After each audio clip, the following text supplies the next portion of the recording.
All right, howdy, y'all. How you doing out there? This is Abby Ray checking back in. I'm going to pick up where I left off on reading the Book of Secret Wisdom. It's been a minute since I got to finish this up. I was going to keep going on Sunday, and then I got bit by a dog, so that was rough. That was a little, I don't know if you can tell, but what are you going to do? Better to find out with with my face than a little kid's face, with the dog. Anyways, I'm healing up just fine. It wasn't even, we'll be fine. But anyway, so I was looking a little rough there for a minute. I figured it out. Anyways, we're going to pick up with stanza 7, the fiery baptism. This one's only about a page and a half long, but we'll just keep going from there. So, stanza 7, the fiery baptism. Time was passing, rapidly gaining speed. It pushed urgently forward. With each new turn, time was leading earthlings on a new spiral of ascent. Human hearts were already capable of peering into the future, and the future reached out to them, drawing them ever closer to itself. Anxiously looking back, humans feared the return of the past. Their hearts recognized those who were trying to ensnare them in the thoughtlessness of bygone ages. Solar activity was starting to approach the limits of the possible. Glowing white hot from the new currents, the sun was releasing from his fiery white core a sheaf of rays which swiftly disappeared from view, thrusting themselves into the bowels of the earth. The sun was knocking at the earth's heart, calling upon it to let in a sheaf of fires of the new sound. The earth opened up. Now the earth was being enveloped by a light hitherto seen. She was once again renewing herself, permeating all spheres of life with the stamp of newness. Once again, earthly shapes were changing, mainly in the realm of color. Nature was attempting to heal the wounds that had been inflicted on her by humanity, and to cover her gaping black holes with luxuriant blossoms. All living things refused to clothe themselves in old, dark, gloomy colors. As before, the darkness was threatening to grind everything into dust and to cover the fragments of the planet with a layer of thick black-gray ash. People were bearing the cross of renewal. They took on the appearance of a chain of creatures stretched out along all the roads of the earth. Some had already walked the whole path, bearing on their shoulders the disproportionately heavy cross of repentance for human sins. Others were trying to tear that excessive weight off the toiler's shoulders and replace it with their own load. Among them were even those who were not searching for anybody in particular. They simply cast away their own burden, and this was immediately picked up by the darkness. Such seekers of an easy life quickly found themselves bound with coarse ropes to the darkness' own spheres. Hence, anyone who had dropped the load of light and trusted to them now belonged to the kingdom of darkness. They themselves had made the choice, having broken off the path of ascent, and were now sliding down along the line of descent. Those who had managed to reach the spheres of fire with their heavy burden were now able to drop it into the life-giving flame, which burnt away everything that had been superimposed by the darkness, and the bright fiery cross was presented to whoever was prepared to renew their commitment to the quest. They were bearing the karma of love. Such people had already attracted the special attention of the watchful eye of the gods, and were already considered to be messengers of heaven, ambassadors of the world of light. The heavenly host of love had intermingled among earthlings. The two had merged together and could no longer be distinguished from each other by outward signs. The main difference was internal. They were bearers of love, with the aim of giving her away. The world no longer greeted them with its erstwhile hostility. The smoky bonfire of mock trials had died out long ago. Deprived of their lavish nourishment, the lofty tongues of flame had disappeared. But not so easy to tame were the human tongues. They burnt more painfully than the sting of any incandescent heat. But the beacons were moving toward them with the tremendous burden of heavenly love. Little by little, the light illumined what had once been the domain of darkness, whose puzzling restless and chaotic thoughts were still letting themselves be felt as blustery drafts.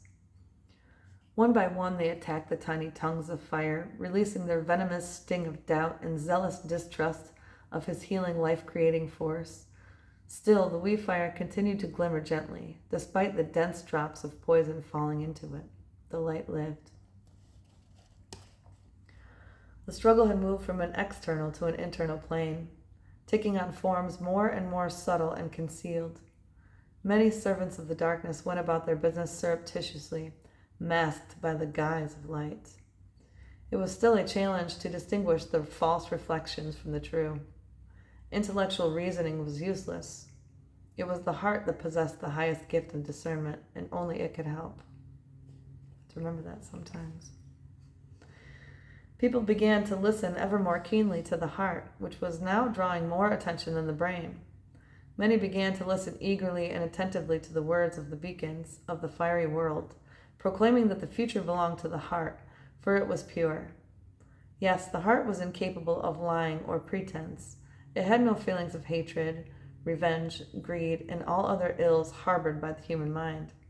It knew only love, and that pulsating organ could love like no other. While the mind had been defiled with dark thoughts, the heart was utterly impervious to evil. To the heart belonged the future, while the mind was bogged down in the past. People hearkened to its call. The gods sensed the readiness of human hearts to receive new currents, and then they set to work, rotating the wheel in the new rhythm of the outpouring currents of sacred love. And that's stanza 7. Stanza 8, the love of the heart. The light began to glimmer with new fires, blazing in people's hearts. Fires were carrying the joy of illumination with them, endowing human souls with wisdom's insight. This new rhythm was in perfect tune with the heart, for it brought enlightenment to the world. The stream of time was rapidly pouring forth, introducing innovations everywhere, and the heart became ever more open and refined. It was responding with pain to the pain of the world. It was throbbing and trembling from grief and despair in sympathy with all sufferers. Seized with the sensitivity of universal anguish, it sometimes even stopped, missing a beat. The heart was behaving in very mysterious ways, for it was no longer subject to human control. And if one did not take good care of this sensitive sounding board, it would fall silent forever, handing one over to the cold hands of death. Thus, at the cost of its life, it had come to be treated as a mere object of scientific study.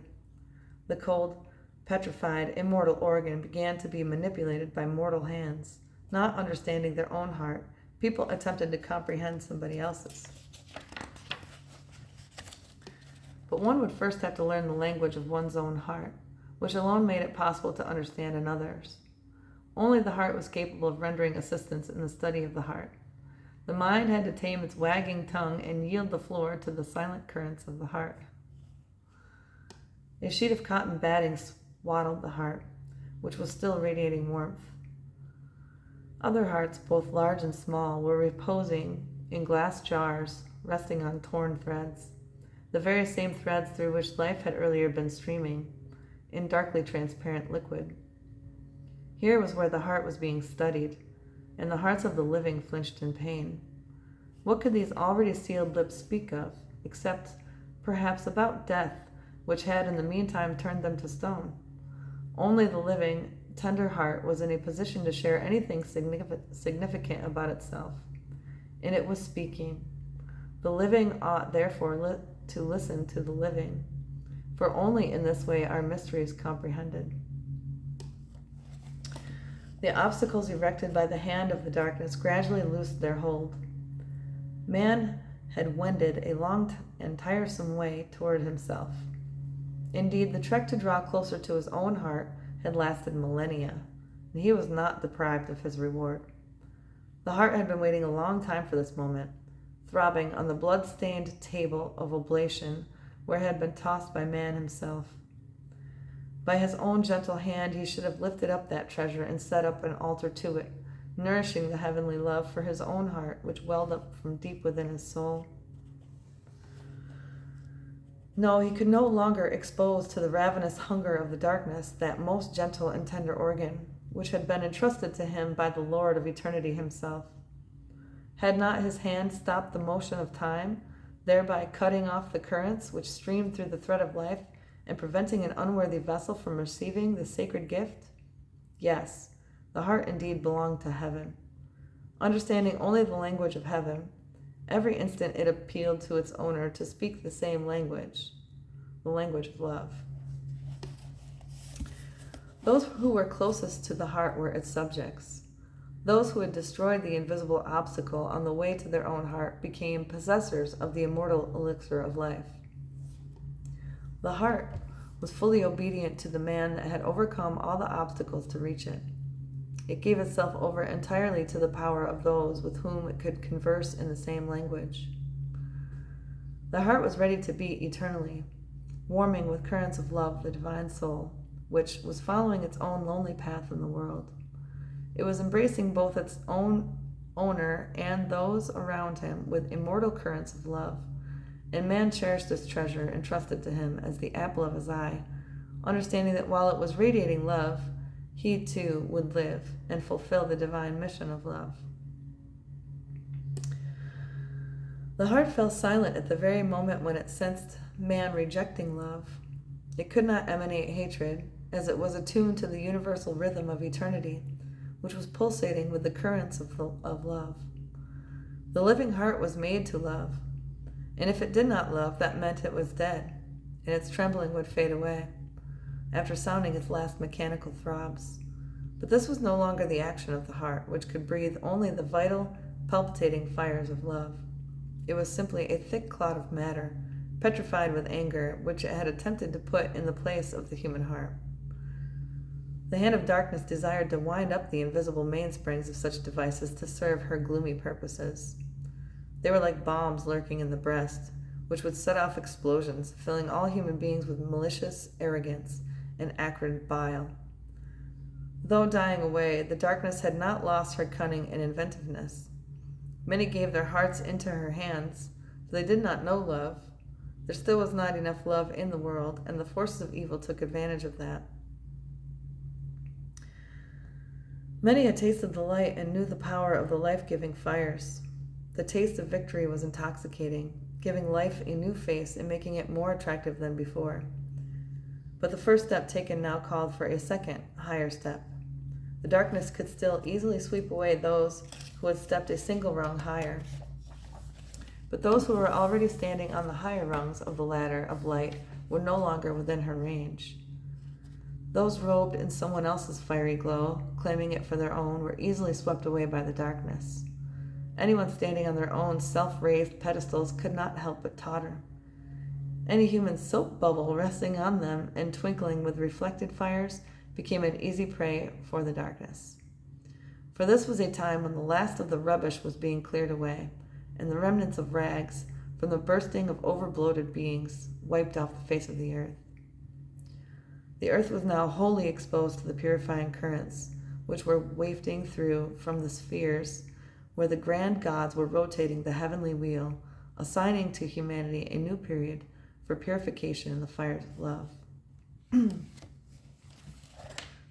Pretty powerful stuff, huh? Stanza 9. The era of wisdom and beauty. I look forward to being in that. Maybe it'll be today, I'll look forward because it's, never mind. All right. Stanza 9, the era of wisdom and beauty. Once more the poets began to speak, glorifying the kingdom of light. Theirs was a song of immeasurable love reigning in the heavens. Their hymns to the fire were sung in temples, pouring forth directly from hearts enraptured by the ecstasy of love. Now more than ever the gods knew no rest. More and more the prayers of the human souls were reaching out to them, pleading for a grant of great love. The world was thirsting and patiently waiting for the decision of the heavens. Everyone needed love, and everyone understood that any life without love would be lived in vain. The gods were not stingy with their fires. The fire of the spheres began to approach ever closer to the earth, advancing as a solid wall. The servants of the darkness began to grow anxious. The call of humanity had given the gods the legitimate right to increase the rotation of the wheel, which was cutting through the holy fire. While the fire was not dangerous for the people who were yearning for love, it was feared by the darkness more than anything else in the world. She knew that sparks could be extinguished only by human hands, and so she furiously set off to find such human hands. To the darkness, the world had become one big problem, for it was slipping out of her grasp. The light was calm. He was coming to power. His power was self-sacrifice. The light had put himself on the greatest table of oblation, the altar of the spirit of all humanity. The light was coming in response to the call, a cry from the human soul. He knew that the man who was filled with him would shine eternally and would never put out his own fires to appease the darkness. The light was confident in himself. People had become stratified, revealing their inner essence in sharp detail. Many were no longer disguising themselves with the mask of a light bearer. They simply grinned at the world, wholly captivated by the forces of evil. As zealous servants of the darkness, they strove with their last breath to destroy the foundations of the incipient new world of fires. They lent her their dirty hands, prepared to blast and scatter all living things to dust. Those who carried out these actions were eager to fanatically follow their idols. The darkness skillfully deployed rampant aggression to foment a host of conflicts. She needed bloody emanations to multiply her forces, and her servants once again began eagerly to supply it. All over the place there arose instances of bloody strife, and for one fleeting moment evil actually believed it could triumph. Ideas of good now soared loftily throughout the world. Goodness was attracting not only human hearts, but also human minds as never before. The world had grown tired of war.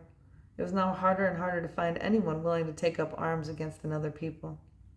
Everyone was longing for peace and friendship. The idea of war had lost all appeal. Evil, in the meantime, was naturally infuriated by these lofty ideas of peace, and found it more and more difficult to count on new clashes popping up. The world was becoming too kind for that. The new time was marked by fresh inspiration in the sphere of the arts. Ugliness no longer attracted glances. Human hearts turned to those creations in which the warm tones of goodness and cordiality shone through. Beauty was so desired that in human pursuit of it, the tastelessness of garnish, artificial forms, and colors was somehow ignored. The world quickly realized its mistake. It did not wish to sing out of tune. A new era of beauty was dawning, in which only masterpieces created by the pure currents of soul would be recognized. New sparks of light brought with them new inspiration, and the world was now full of them. The anxiety prevailing in the camp of the darkness had reached its limit. Spiteful thoughts of hatred, greed, envy, fear, and such like were swiftly retreating, finding no shelter in human minds. People started acquiring wisdom, which was granted them by generous love. She alone spoke the language of the heart and thus comprehended the principles of wisdom. Now that gift was predestined for humanity. The light began to kindle with a bright fire, swallowing up all the delusions of the erring human mind. Man began to discern the true colorings of his own thoughts, and now he truly began to earn the right to be called Homo sapiens, for he finally realized that he had prematurely considered himself wise, possessing in fact no such gift. The mind began to perceive wisdom, which is always based on love alone. Light ignited the world. Everything appeared in its true color. The world had come clean, bearing the sores that needed healing. They could not be ignored, as they had the capacity to infect everyone with the spores of decay. The next step which humanity was poised to make, as it climbed to the next rung on the ladder of light, would draw a sharp line of demarcation between the past and the future. That was a step in the direction of the light. Here there was no place for the past. There existed only the future, pure and bright, with no room for evil, even a single reminder of the old sores. The world was making rapid strides in its evolution. But the old past would not give up and attempted to compete with the new futures by disputing the rights of the light. The scales, which had been evenly balanced before, gave a little shudder, for humanity had somehow slowed its step and fallen behind. One foot remained in the past, while the other just barely touching the rung above, which led to the future. This foot needed to be planted more securely in the future, and its companion, which was still in the past, needed to be pulled up. With both feet set firmly on the solid ground of evolution, man would have the power to stop forever the swaying pans of the scales and establish the final balance. Fortunately, he already realized that in his struggle to escape the tenacious traps of the past, one foot was still stuck there. The light had no anxiety about man. He believed in him. Left alone by himself, man was gaining a knowledge of the world and realizing that it was entirely something within himself. As a droplet of water is one with the ocean, its very reflection, so too the little particle called man was a reflection of all humanity. And he knew that in order to refine and purify his fellow droplets, he would first have to refine and purify himself. The purity of water is determined by the transparency of its droplets collectively. Even a handful of dirty, turbid, and stenchful drops can defile a whole fountain, making it unsuitable to drink from, except perhaps for the darkness, who was wont to quench her thirst on putrid waste. Man, a drop at one with the whole ocean of humanity, would have to first purify himself. And help in this rescue mission came through the gift of the light and the purifying flame of love, wherein everything that needed purification was to be immersed. Man was thus armed with the light of love. A new rotation of the wheel had replaced the old currents with the new ones. Love blossomed out into the world, unfolding yet another invisible petal of the flame. Love had endless forms and countless currents. Her abilities were limitless, her powers measureless, her ways unsearchable. The world stood still in anticipation of the secret, hitherto unseen. The unfolding mystery of fire, the gods were bringing into the world an extravaganza of light. And that is end of 9. But I think I'm going to read them all. They're not very much longer, so I'm going to pause really quick and get a drink. Be right back. I'm just going to finish the book now. All right, so we have 10, 11, and 12 left. Stanza 10, the divine humanity. Yay. All right, the divine humanity.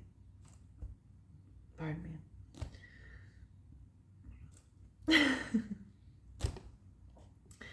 The day of the light had come. The forces of good had triumphed over the forces of evil. An overwhelming majority of earthlings were on the side of the light.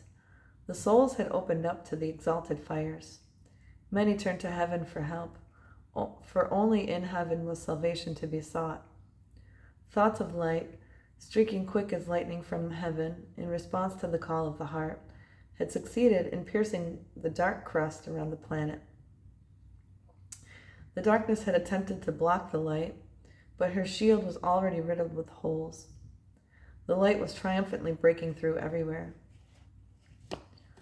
The fire was actually capable of destroying the whole world, but he was the creator, and whatever had been grasped by the hot tongues of the flame by no means disappeared without a trace. It was simply transformed from one form to another, more evolutionary one. The fire had his own plan of transfiguration, and he followed it to the letter. He burnt all bridges to the past so that people could not slide backwards and return to the state from which they had barely managed to escape, at the cost of irretrievable sacrifices and suffering. The fire acted only for people's good, and they understood that. The fire creator was in charge of all construction activity. Its wisdom permeated all spheres of life, stirring up dissension between the new and the old, the future and the past. It was necessary to separate the wheat from the chaff, the priceless from the worthless. People sometimes grasped at the decrepit or the obsolete, trying to conceal it from the scorching tongues of the all-devouring flame. But what they tried to conceal only turned against them, poisoning them with the fetid stench of decay. Realizing their mistake, they themselves began to bring the fire whatever they found to be unnecessary on their bright path to the future. And the fire leapt up joyfully, consuming the dust, and in return breathing out the gentle warmth of gratitude, embracing those who had given up everything. The warmth and tenderness of love were like swaddling clothes to the newborn, or to the born anew man, who had gone through the purifying fire. Yes, this was the new man, born in the flame of joy-filled victories. By now the heat had somewhat abated, or perhaps people had simply got used to the fire. Indeed, she was simply no longer noticed, any more than the air we need for breathing. Inhale and exhale. The heart inhaled the fire and exhaled the same. It could not live without him. Once a human being is deprived of air, he dies immediately. Once the heart is deprived of the fire, it immediately falls silent forever. As a rule, the man of the past would not take account of the value of things until he lost them. The new man, on the other hand, was already aware of the actual value of such invisible treasures. In endowing man with the gift of insight, heaven shined its light on the true value of things. It trusted people with everything that was precious, and they, in turn, were responsible for protecting these treasures from the darkness's clutching claws. Was it not she who had been reigning for so long, sitting on spoils, and endeavoring to steal even more in a bid to impoverish the whole world? Having deprived the world of faith, hope, and love, the darkness instead imposed her way of violent negation, falsehood, doubt, hatred, greed, and many other evils on the whole of humanity, leading it to her fathomless abyss. It was only on the edge of this chasm that people realized the enormity of their loss. But heaven's generosity knew no bounds. It preserved everything safe and sound, and gave it back to the people in turn.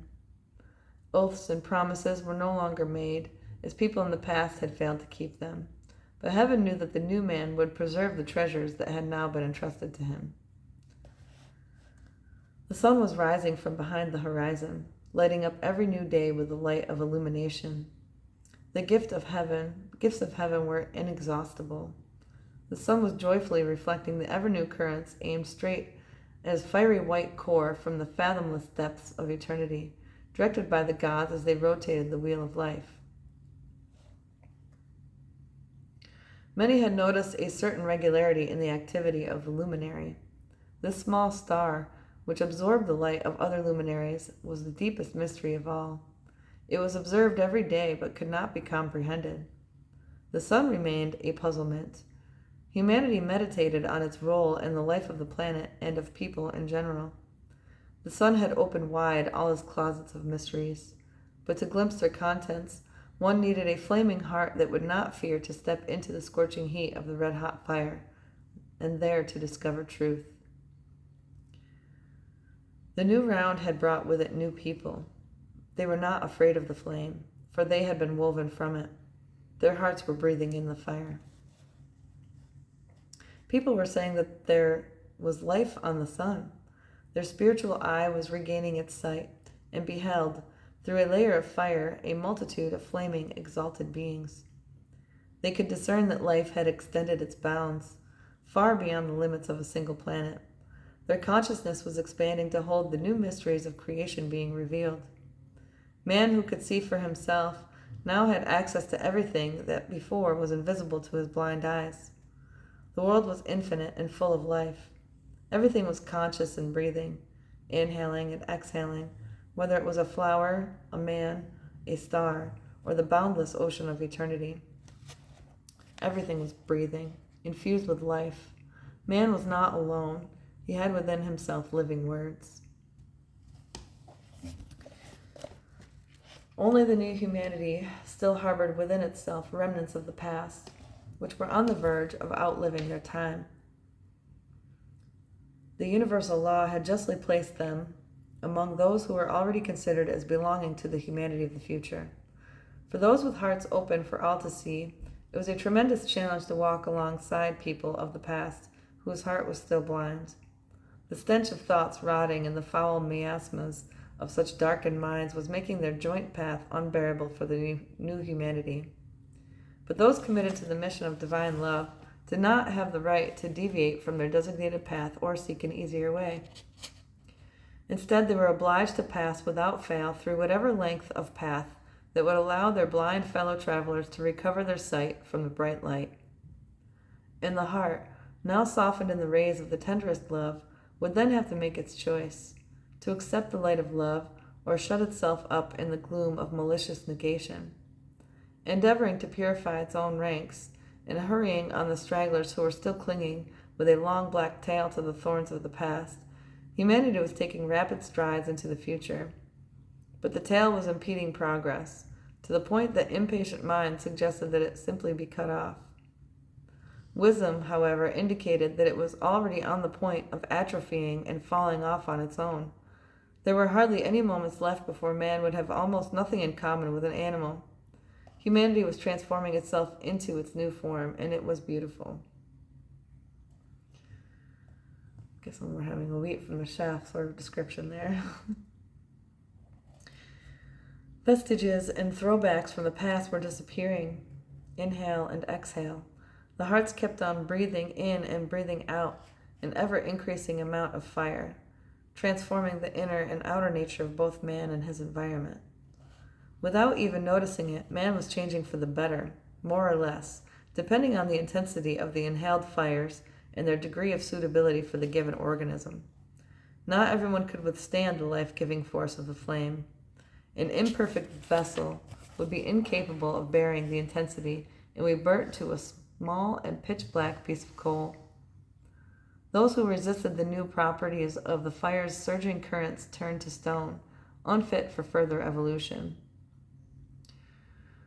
There was a time to cast away stones, and then to gather them together. Now was a time to store up stones for other times, when the gods would again begin a completely new rotation of the wheel. Under entirely different rays of an entirely different sun, with the help of its currents, they would again turn stones into flowers, and, later, into those who would succeed in becoming gods themselves. Now the time was approaching when it would be necessary to raise new stars and subsequently scatter them across the endless firmament of eternity. A soaring of stars. This was the hour, especially honored by the gods rotating the wheel. The stars were gathering in the crops, and all around them were lining up whole constellations of igniferous hearts that had soared to great heights. These were fiery white cores, which had flown out of a simple human heart full of love. They were the nuclei of future giant stars that would illuminate eternity. This was a magical spectacle to charm the keen eye of the gods. The joy of the spheres, it was limitless. Humanity succeeded in spreading joy to everybody. It was able to purify itself and the spheres surrounding it from the rubbish it had once tossed out. With a sober self-examination from all sides, it eventually regained insight and could now evaluate properly both the light itself and the darkness around the light. It gracefully accepted the one and rejected the other. Humanity had made its final choice, the result of which was the light of the newborn stars. And all the while, the spheres had been filling themselves with a silver radiance, feeling the fresh inflow of the tenderest divine currents of human stellar love. The world was melting in the fires, dissolving in the fervent embraces of warm and loving hearts. Stones were melting. The earth, enveloped in the flame of love, was losing her hardness, becoming pliable and amenable to the gentle and caressing rays of the luminary. The earth's petrified composition was gradually changing to a softer and more supple form of matter. She gave herself entirely into the fervid hands of the fire, knowing that he was full of love for her. At the same time, she was chastising herself for previously having given herself so thoughtlessly into the hands of the darkness. The fire, however, swiftly consumed even this thought, as it could not let into the future any vestiges of the past, of the dark past. Ahead lied the light, and everything should be surrounded only by the light of love.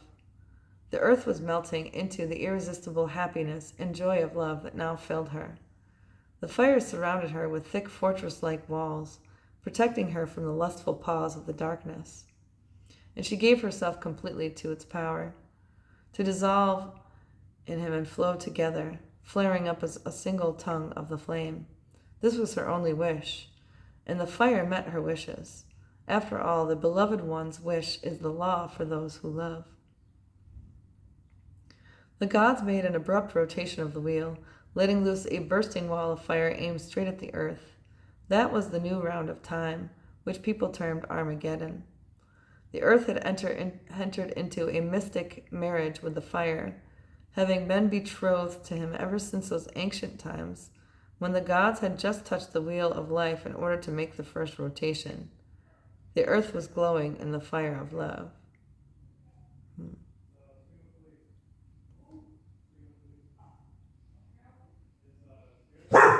Oops. All right, sorry about that. A little interruption next door, no big deal. All right. Next is stanza 11, the fire of love. A throng of angels was whirling around, blessing the souls that were soaring towards the light. The celebration, it seemed, would last forever. Nobody had a desire for war. Nobody was anxious to sow the seeds of death. Nobody wanted to return to the past. The world was advancing into the future, where immortality awaited it. The focus of the fires clearly pointed to a goal that served as the starting point for those proceeding throughout eternity along the innumerable pathways of creation. Man awoke, beholding his new look, which shone with the purple radiance of the fires. The glare of the battle of space reflected on him, vividly testifying that he himself had been forcibly drawn into the struggle. The strife of the new fires with the moribund, chaotic whirlwinds and currents of evil were flaring up directly beside man. Peering into his eyes, the bright tongues of flame queried, "Will you continue along the path of the darkness, or will you join the ranks of the warriors of the light?" No one could stand apart, since everything was enveloped by flame. Many did not see the fire, for it was invisible. Many did not even feel the intensity of its scorching, for it was holy. Many simply did not believe in its existence, unwilling to open their eyes to the true state of things. But life herself put everybody in place, drawing a strict line between the light and the darkness. People, without knowing it, already bore the seal of death or immortality on their forehead. They no longer belonged to themselves, as they were now subject to the governing laws of the universe. Rubbish was being swept away into the eighth sphere allotted to it, so that the feet of pilgrims on the path to evolution would no more be wounded by thorns. Everyone had a specific destiny awaiting them, and all were willingly or unwillingly advancing towards it. The joy of flight awaited those who, arrayed in a fiery suit of armor, took the sword of all triumphant love in their hands and sided with the light. The legion of love was advancing, and no one was capable of withstanding it, for nothing in the world could equal the mighty, transformative power of love. Love, she was shield and armor, sword and the rose of the world. Love, she was the only law, entitled to subordinate all existing norms and rules to herself. Love, she is always right, because she comes from the heart that blazes with the fire of divine wisdom. Love waits. She waits for everyone, patiently loyal to all who come to her. But she prepares everyone a generous gift, and one who comes to her receives one's own little touch of warmth, a treasure that cannot be gauged by any measure. Love cannot be betrayed. She does not brook treachery, nor is she ever fickle towards those whom she loves. She is fiercely obedient to her own unwritten law, to love, and her love is eternal. The immortal currents have spread themselves over the earth, as though covering her with two winged hands and holding every cell of her earthly body in a warm embrace. Everything is immersed in love. There's not even the slightest chink the darkness can use to squeeze in her wicked and icy coldness. The roots of evil have been cut off and can no longer grow in the soil now enveloped by the flame of love. Like a mighty hurricane, the giant clot of darkness still advances, attempting to strike its roots deep into human minds. The tree of evil must feed on the effluence of odious thoughts, but their numbers are growing less and less. The tree is withering for lack of nourishment. Therefore, every man from whom can be extracted at least one drop of venom is important, for this is precisely the food craved by the tree of evil, and the slightest drop can poison all that surrounds it. It would, then, unfurl every leaf from which the poisonous current could seep into the world. That tree was indeed grown by dark sorcerers who fashioned its crown from twisted rattlesnakes, and its leaves were their forked tongues, dripping venom. The tree of evil was to absorb all the good and change it into evil, poisoning the world with its venomous effluent of anger and hatred. Reminds me of the medical caduceus.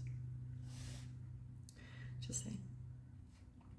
Love had deprived the tree of its roots. She had charred the long poisonous tongues of the darkness and tamed the ruler of the whole empire of evil. He was taken into custody. Deprived of their lord and master, the servants of gloom pressed on alone, attempting to get through the soil that had nurtured them. But the charred roots were even more sharply scorched by the sizzling soil. Evil understood that his last resort could be only a man, a human being. Sultry midday, the sun released a new sheaf of rays, which spilled instantly into the regions of space surrounding the earth. The warriors of love inhaled these currents deeply, thus magnifying their light-bearing force. They were helping people save themselves, under the shield of love, from the beast that had gone mad with fury, and who, as a tangled ball of venomous snakes, was rushing through space in search of blood-stained victims. Only the seal of love on one's forehead could prevent the beast from thrusting its lethal stinger into a man. Man had to love to save himself. He was loved by the whole world, and was therefore obliged to give back to the world in kind. With new foresight, man now realized that the darkness would cast him out, after sucking out all blood and bile, for she herself was doomed. He could not give her a chance to take root in himself, and was thus endeavoring to maintain his thoughts in the light. The smallest vile or unkind thought would at once attract the darkness, ravenous for the slightest crumb. Accustomed to devouring lavish food, she was starving. Her insatiable belly had grown immeasurably bloated by the affluence of humanity's worthless, spiteful thoughts. Now humanity was refusing to feed the monster which it had reared by its own hands. The mind was aglow with thoughts of the light, and the food it offered could not be digested by the darkness. She singed her gaping jaws, losing her appetite. Singed her gaping jaws, losing her appetite. Finally, humanity brewed the precise mixture it needed. Henceforth, it was nourished by the light. Time, in all its glory, wisely placed fires at intervals around the earth, allowing none of the lighthouses lit by the gods to be extinguished. Each one maintained a steady flame, and all the spiteful attempts to blow it out made it flare up even more strongly. In all her efforts to extinguish it, the darkness was only rekindling the flame, thereby serving the cause of the light. The realization that darkness had actually been serving light drove the Lord of Gloom into a fitful of rage.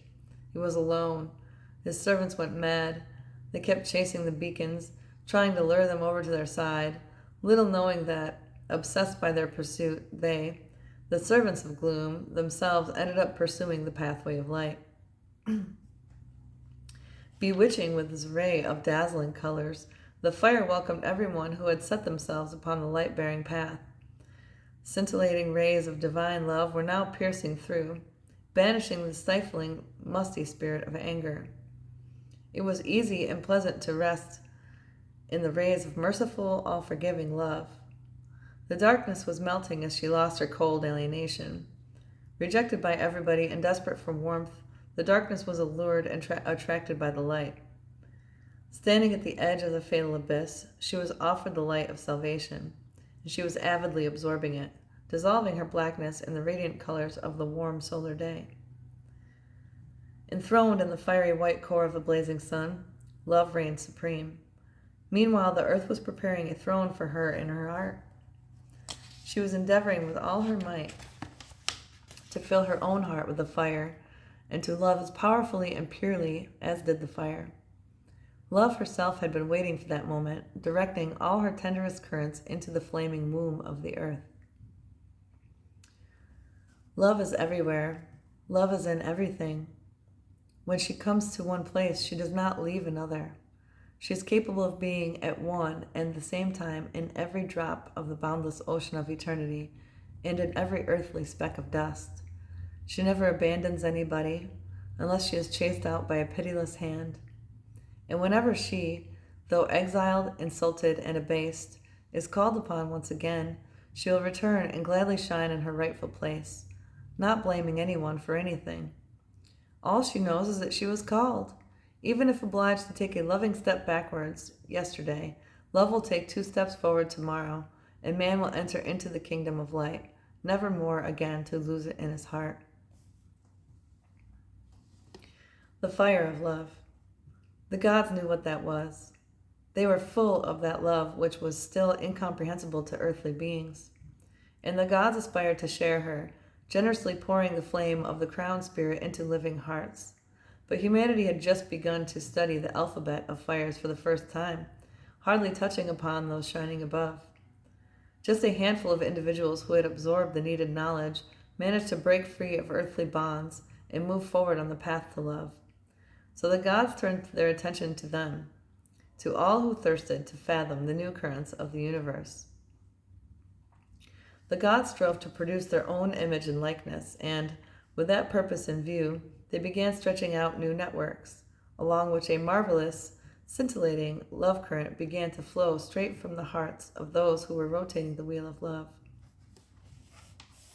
All right, last but not least, stanza 12, the birth of gods. Starts at 111. These all have like little numbers too, but I just read it without the numbers. Anyways. Stanza 12, the birth of gods. 111. A new whirlwind burst into the hearts of those who were walking in the vanguard of humanity at its front lines. They accepted the current. They began to feel themselves responsible not only for the world as a whole, but for every human being in particular. They turned their attention to the people, first of all to those who were lagging behind. The darkness was still making her influence felt in the back rows, and ignorance reigned among people who still bore the fearfully weighty load of earthly deeds. These specimens of the new man came to share the burdens of affliction and to save victims from the clutching hands of the darkness. The first became the last, having made a commitment not to retreat until last became the first. As it grew ever harder to obtain new provisions of malice, either as food or as thought, the darkness aimed her most aggressive blows at the beacons, who were shielding the stragglers with their own bodies. They had successfully blocked the channel by which evil could still gulp down several dainty morsels, thickly saturated with blood. The darkness attacked the light, trying to break through to the victims, but the beacons were adamant and refused to yield to the greedy pretensions of evil. The world was under the protection of the light, vigilantly defending its own children and sheltering them with the impenetrable shield of love. Eternal hymns to the gods could be heard resounding from the hearts that were advancing towards the light. The world around them was gradually revealing itself with new illumination, dissolving the thick gray shroud that had previously cloaked them in gloom. It was as if the heart was expanding the boundaries of its domains, increasing its capacity to bear the light. Some people were finally purified through and through. These now resembled fiery spheres, not unlike the sun. Their fiery white cores radiated never-ending currents of love into the world, spreading them day and night into every nook and cranny, literally transfiguring the entire world. Those who had successfully transfigured themselves now served the planet as a whole, augmenting her aura of pure, radiant light. The darkness kept growing smaller and smaller. Only a mass of inventiveness and insidiousness could save her now, as she vainly tried to find a secret hiding place where she could escape the burning rays of hearts afire with love. The word of heaven carried the law within itself. For the very first time it was actually honored. For the first time it was recognized and fulfilled.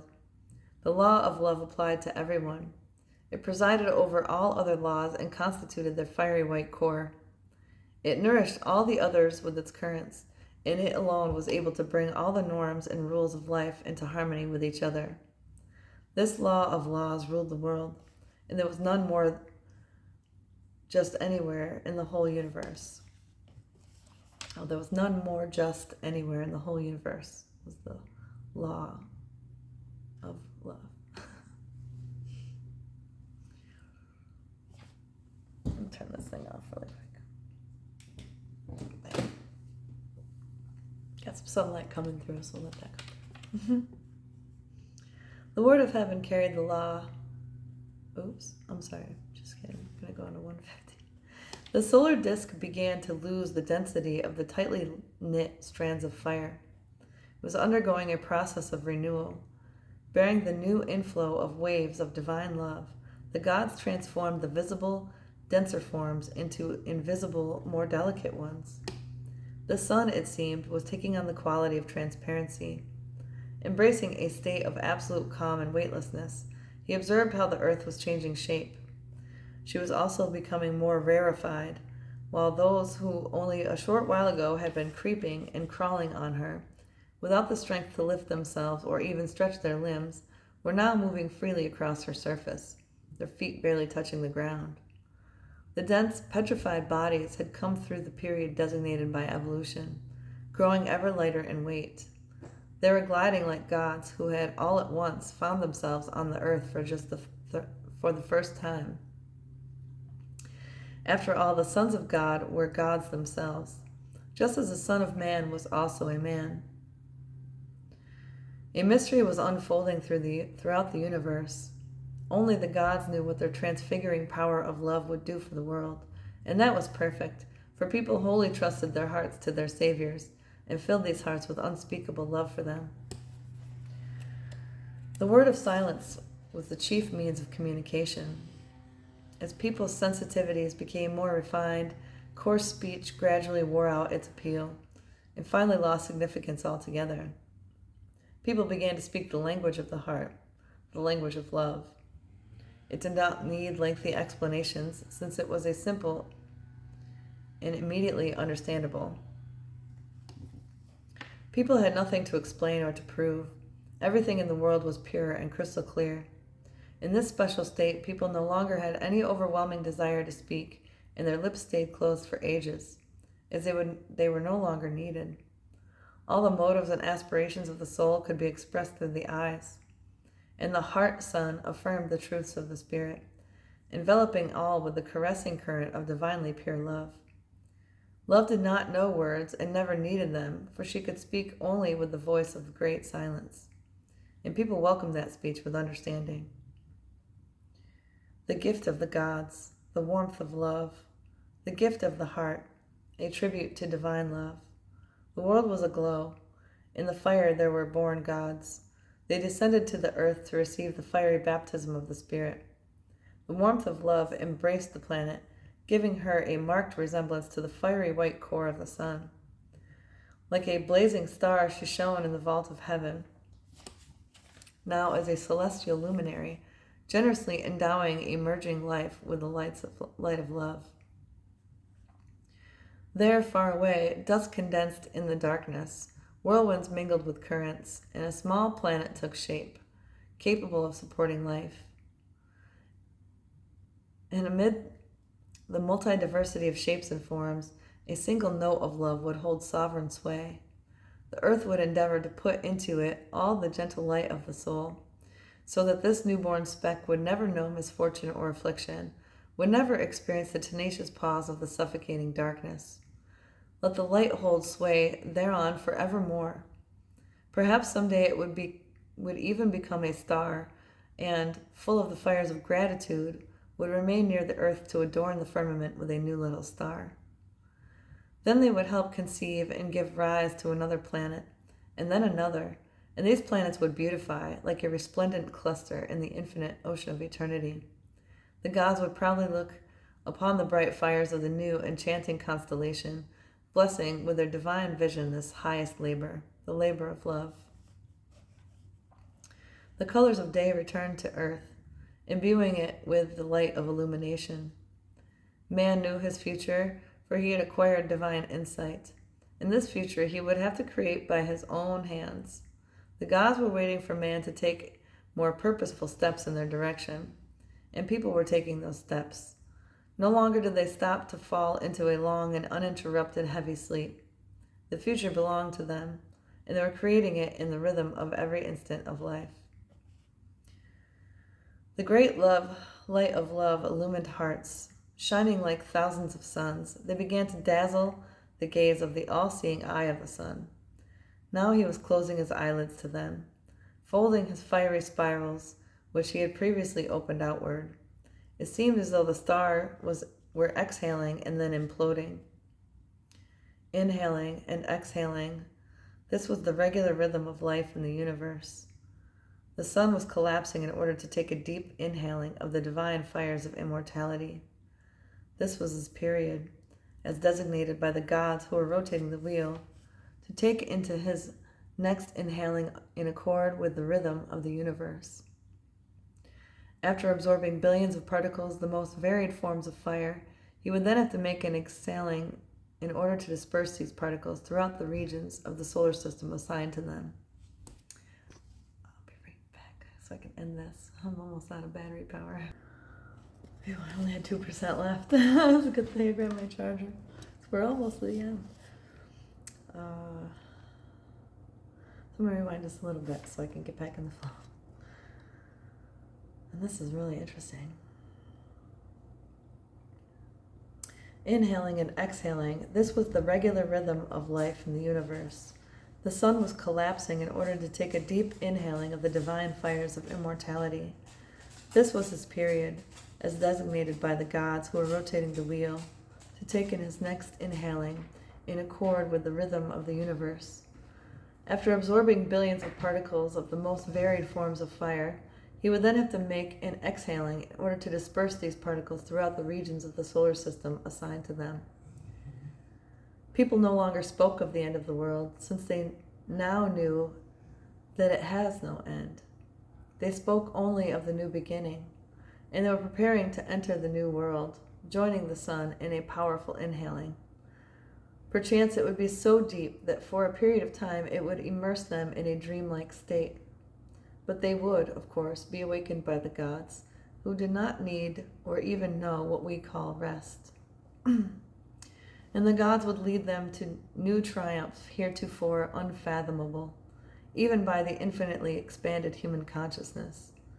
But the hearts were enlightened, for the gods had already revealed to them the sacred mystery of life. A new day, a new period for life. The gods opened wide the doors into the new stellar world.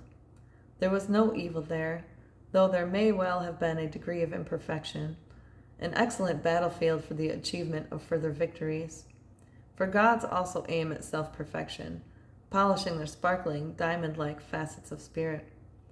They must indeed be purer in order to radiate more brightly that miraculous magical light which is followed by their creations, the gods of the earth, created from mortal human bodies.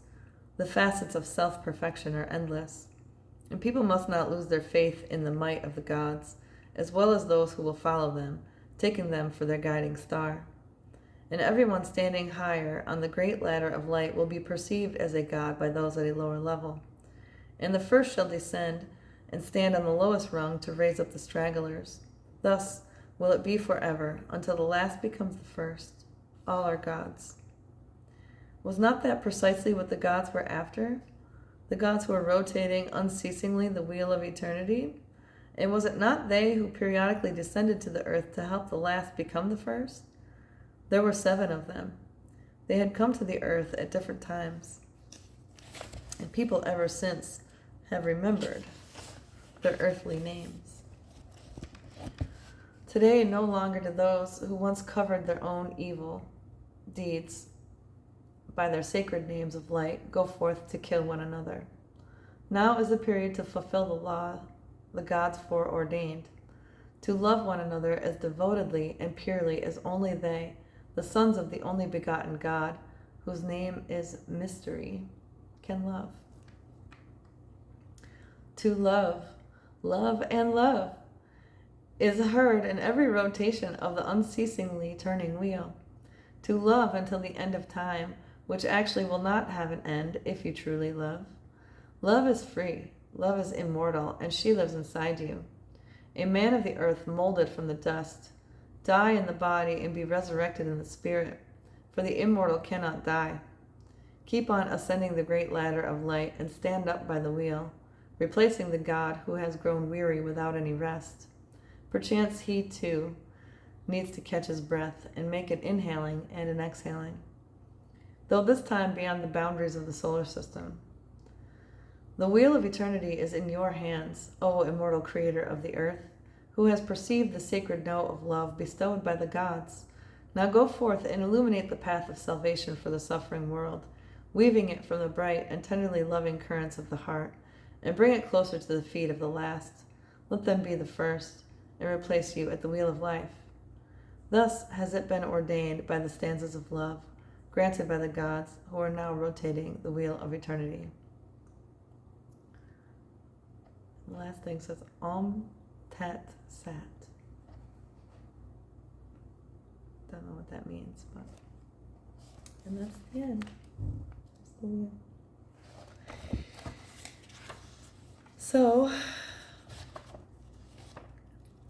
there is a lot more to this book. There is a whole epilogue. There is a whole preface. But actually, there's really interesting stuff in there. So if you can get a copy of the book, there's a lot more to learn.